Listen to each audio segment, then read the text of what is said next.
مسلمانوں اگر تمہیں اولاد نہیں ہے تو رات کے آخری حصے میں تم گڑ گڑا کر دیکھو اور نبی کے وسیلے سے اللہ کی بارگاہ میں مانگ کر کے دیکھو. اگر تمہاری روزی میں تنگی ہے تم رات کے آخری حصے میں اللہ کی بارگاہ میں گڑ گڑا کے دیکھو اور نبی کے وسیلے سے مانگ کر کے دیکھو, پھر دیکھنا رحمتوں کی کیسی چھما چھم فوار برستی ہے. اگر تم بے جا مقدمات میں پھنسے ہو تو رات کے آخری حصے میں گڑ گڑا کے دیکھو. اللہ اکبر, وہ اللہ فرماتا ہے, اللہ اکبر, رب فرماتا ہے قرآن مقدس میں, وہ کون ہے جو مضطرب لوگوں کی فریاد کو سنتا ہے اللہ کے سوا, یعنی اللہ کے سوا مضطرب کی فریاد کو کوئی نہیں سنتا.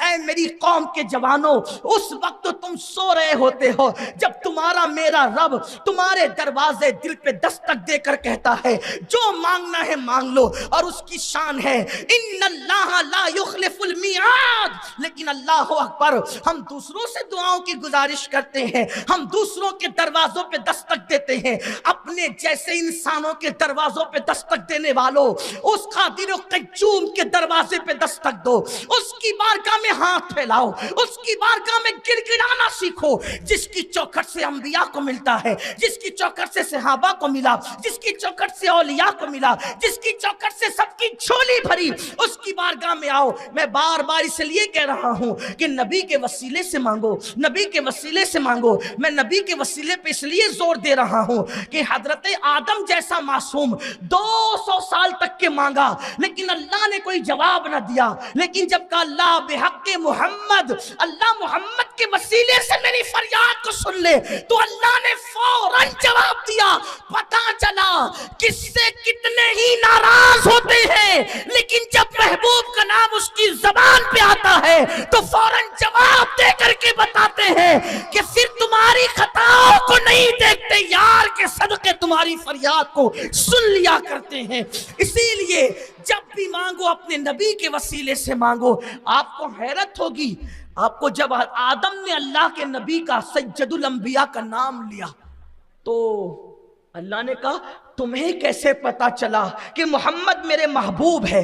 تو عرض کیا کہ جب تو نے میرے اندر روح ڈالی تھی تو میں نے عرش کے اوپر تیرے نام کے ساتھ اسی محمد کا نام لکھا دیکھا. میں سمجھ گیا کہ جس کا نام تو نے اپنے نام کے ساتھ لکھا ہے سب سے زیادہ وہ تجھے محبوب ہے.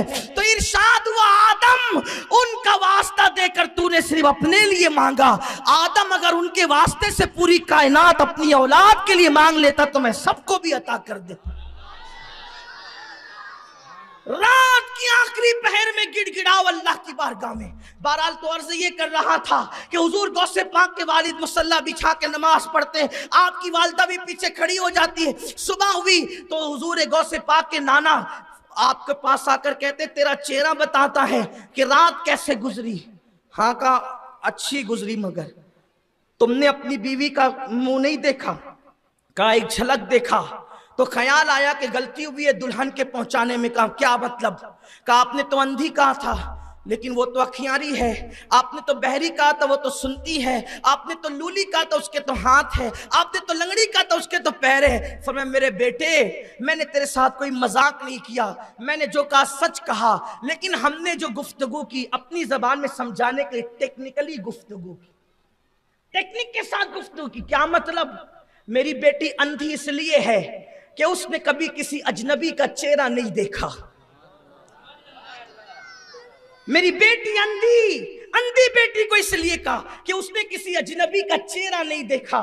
بہری اس لیے کہا کہ اس نے کبھی کسی کی غیبت نہیں سنی.